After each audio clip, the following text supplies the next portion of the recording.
Hi, happy Monday.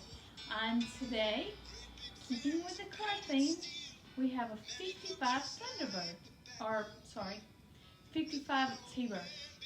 That's what the cocktail's called. So, few ingredients. We have our Russian vodka, we have Aperol, we have Cointreau, and we have orange juice.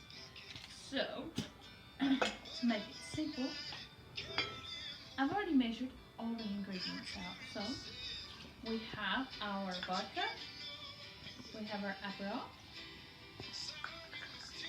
we have our Cointreau,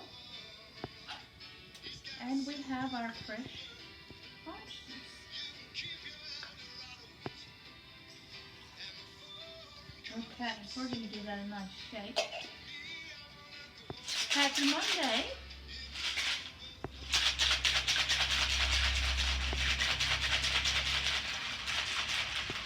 Alright, we're ready, right? So, we're going to pour into our Coupe Glass.